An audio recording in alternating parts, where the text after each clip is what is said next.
ഇതിൽ നമ്മളെ ഒരു വടകര ഡീലിനെ സംബന്ധിച്ച് ഞങ്ങൾ ആദ്യം പറഞ്ഞിരുന്നു. അതിൻ്റെ ഉദ്ദേശം മുരളിയെ ലോകസഭയിലേക്കും എത്തിക്കാൻ പാടില്ല, കേരള നിയമസഭയിലേക്കും എത്തിക്കാൻ പാടില്ല എന്നുള്ളതാണ്. ആ ഡീലിൻ്റെ ഭാഗമായിട്ടാണ് മുരളി തൃശ്ശൂരിൽ തോറ്റതും പാലക്കാട് മത്സരിക്കണമെന്ന പാലക്കാട് DCCയുടെ ശുപാർശ കത്ത് AICC അംഗീകരിക്കാതിരുന്നത്. ആ ഡീലിൻ്റെ തുടർച്ചയാണ് പാലക്കാട് നിയമസഭയിലേക്ക് നടന്ന തെരഞ്ഞെടുപ്പ്. ഇതിൻ്റെ ആരംഭത്തിൽ തന്നെ ഞങ്ങളുടെ പ്രിയപ്പെട്ട സ്ഥാനാർത്ഥി ഡോക്ടർ സരിൻ നൽകിയിട്ടുള്ള മുന്നറിയിപ്പ് പൂർണ്ണമായും ശരിയാണ് എന്ന് വ്യക്തമാക്കുന്നതാണ് തെരഞ്ഞെടുപ്പ് ഫലം. ചരിത്രത്തിൽ ആദ്യമായിട്ടാണ് RSSൻ്റെ ഒരു പ്രവർത്തകൻ, നേതാവ് UDFൽ നിന്നുകൊണ്ട് RSSൽ നിന്ന് വിട പറയാതെ പ്രവർത്തിച്ചത്. ഇത് RSSൻ്റെ ഒരു വിഭാഗവും UDFും തമ്മിലുള്ള പാലത്തിൻ്റെ ഒരാളാണ് സന്ദീപ് വാര്യർ. അതോടൊപ്പം തന്നെ SDPIയുടെയും ജമായത്തയുടെയും സഹായം എല്ലാ വഴിവിട്ട മാർഗങ്ങളും ഉപയോഗപ്പെടുത്തി UDF നേടിയെടുത്തു. അതിൻ്റെ തുടർച്ചയായിട്ടാണ് ഔപചാരികമായ വിജയപ്രഖ്യാപനം നടക്കുന്നതിന് മുമ്പ് തന്നെ SDPI UDF സ്ഥാനാർത്ഥിക്ക് അനുകൂലമായി പതാക ഉയർത്തി പ്രകടനം നടത്തിയത്. ഞങ്ങളെ സംബന്ധിച്ചിടത്തോളം ഞങ്ങളുടെ രാഷ്ട്രീയ നയം, പ്രത്യേകിച്ച് 23-ാം പാർട്ടി കോൺഗ്രസിൻ്റെ രാഷ്ട്രീയ നയം നടപ്പിലാക്കുക എന്നുള്ളത് വളരെ പ്രധാനപ്പെട്ട ഒരു രാഷ്ട്രീയ ദൗത്യമാണ്. അത് LDFൻ്റെ വോട്ടും നിലവിലുള്ള സ്ഥിതിയും മെച്ചപ്പെടുത്തുക, BJPയെ പരാജയപ്പെടുത്തുക. ഈ നയമാണ് പാലക്കാട് ഞങ്ങൾക്ക് നടപ്പിലാക്കേണ്ടി വന്നത്.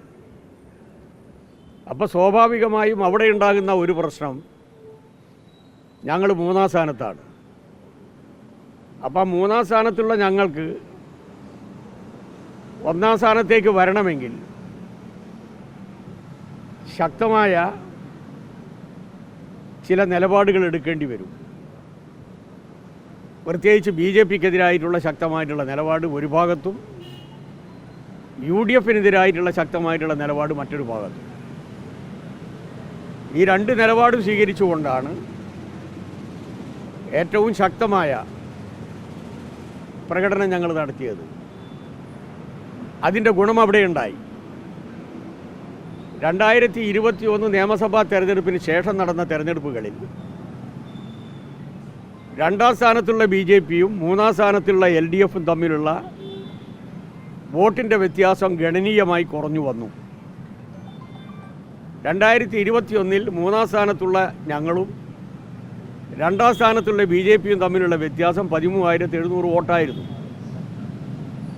അത് ഈ കഴിഞ്ഞ ലോക്സഭാ തെരഞ്ഞെടുപ്പിൽ 2,400 വോട്ടായി ചുരുങ്ങി. ഈ തെരഞ്ഞെടുപ്പിൽ 2,400 വോട്ടായി ചുരുങ്ങി, വീണ്ടും ചുരുങ്ങി. ഇത് അത്ഭുതകരമായിട്ടുള്ളൊരു മാറ്റമാണ്. 3-ാം സ്ഥാനത്ത് നിന്ന് വളരെ ഡിസ്റ്റൻ്റായി, വളരെ അകലെയുള്ള ഞങ്ങൾ നിയർ പൊസിഷനിലേക്ക്, 2-ാം സ്ഥാനത്തേക്ക് എങ്ങനെയാണ് ഈ കഴിഞ്ഞ 4 വർഷക്കാലത്തിനിടയിൽ വന്നത് എന്നുള്ളതിൻ്റെ കണ്ണഞ്ചിപ്പിക്കുന്ന മാറ്റമാണിത്. 13,700-ൽ നിന്ന് 2,400-ലേക്കുള്ള മാറ്റം. ഞങ്ങൾ BJPയെ അതിജീവിച്ച് 1-ാം സ്ഥാനത്തേക്ക് എത്താൻ പോകുന്നു എന്നുള്ളതിൻ്റെ ഏറ്റവും നല്ല പ്രതീതി ഈ കഴിഞ്ഞ തെരഞ്ഞെടുപ്പിൽ ഞങ്ങൾക്ക് ഉണ്ടാക്കാൻ കഴിയും. മാത്രവുമല്ല, സഖാവ് വിജയരാഘവന് കിട്ടിയതിനേക്കാളും നിങ്ങളതാ മനസ്സിലാക്കേണ്ടത്, 2400 വോട്ട് 5 മാസത്തിൻ്റെ ഉള്ളിൽ നടന്ന തെരഞ്ഞെടുപ്പിൽ ഡോക്ടർ സരിന് കൂടുതൽ വാങ്ങാൻ കഴിഞ്ഞു എന്നുള്ളത് നിസ്സാരമായിട്ടുള്ള കാര്യമല്ല. 2021 തെരഞ്ഞെടുപ്പിൽ ഞങ്ങൾ 3-ാം സ്ഥാനത്തായിരുന്നു. അവിടെ നിന്നും ഞങ്ങളുടെ പൊസിഷൻ കുറേ കൂടി മെച്ചപ്പെട്ടു. അന്ന് കിട്ടിയ വോട്ടിനേക്കാളും 850ഓളം വോട്ട് കൂടുതൽ കിട്ടുകയും ചെയ്തു. ഈ തെരഞ്ഞെടുപ്പിൽ 5000 വോട്ട് പോൾഡ് വോട്ടിൽ കുറവുണ്ടായി. 4% വോട്ട് പോൾഡ് വോട്ടിൽ കുറവുണ്ടായി. ഈ കുറവുകളൊക്കെ ഉണ്ടായിട്ട് പോലും ഞങ്ങളുടെ ബേസ് വോട്ട്, ഒപ്പം ഞങ്ങളോടൊപ്പം നിന്ന വോട്ട്, അതിൽ ഒന്നും നഷ്ടപ്പെട്ടില്ലെന്ന് മാത്രമല്ല അതിശക്തമായിട്ടുള്ള പ്രകടനമാണ് LDF നടത്തിയത്. എന്നാൽ ഇത് മതിയോ എന്ന് ചോദിച്ചാൽ ഇത് പോരാ. തെരഞ്ഞെടുപ്പിൻ്റെ തലേ ദിവസം ഡോക്ടർ സരീൻ ഞാൻ വിളിച്ചിരുന്നു. അപ്പം ഞാൻ അദ്ദേഹത്തോട് പറഞ്ഞു, 3-ാം സ്ഥാനത്തായിരിക്കില്ല, എന്നാൽ 2-ാം സ്ഥാനത്തെത്താനുള്ള എല്ലാ സാധ്യതകളുമുണ്ട്. പരാജയപ്പെട്ടു പോയാൽ ഏതെങ്കിലും രൂപത്തിലുള്ള വിഷമത ഉണ്ടാകാൻ പാടില്ല. അപ്പോൾ അദ്ദേഹം എന്നോട് പറഞ്ഞത്, ഞാൻ 3-ാം സ്ഥാനത്തേക്കുള്ള LDFൻ്റെ കൂടെയാണല്ലോ വന്നിട്ടുള്ളത്, ഒരു നിലപാടിൻ്റെ ഭാഗമാണ്. തെരഞ്ഞെടുപ്പിൽ തോക്കുന്നത് ഒരു നിലപാടിൻ്റെ ഭാഗമാണെങ്കിൽ ഞാൻ അതിനെ സ്വാഗതം ചെയ്യുന്നു. ഒരു വിഷമതയും എനിക്കുണ്ടാകില്ല. ഇടതുപക്ഷത്തോടൊപ്പം ഒരു കമ്മ്യൂണിസ്റ്റുകാരനായി ജീവിക്കാനാണ് ഞാൻ ആഗ്രഹിക്കുന്നത് എന്ന് അതിൻ്റെ തലേ ദിവസം, തെരഞ്ഞെടുപ്പിൻ്റെ തലേ ദിവസം എന്നോട് അദ്ദേഹം പറയുകയുണ്ടായി.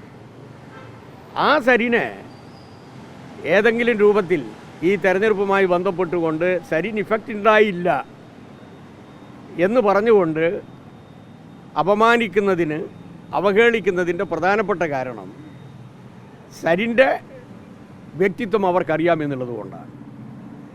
സരിനെ നല്ല രൂപത്തിൽ ഞങ്ങൾ പ്രോത്സാഹിപ്പിക്കും. സംഘടനാ രംഗത്തും പാർലമെൻ്ററി രംഗത്തും ഏറ്റവും നല്ല ഒരാളായി സരിൻ മാറും. സരിനെ ഏതെങ്കിലും രൂപത്തിൽ നിരാശപ്പെടുത്താൻ ആരും ശ്രമിക്കണ്ട.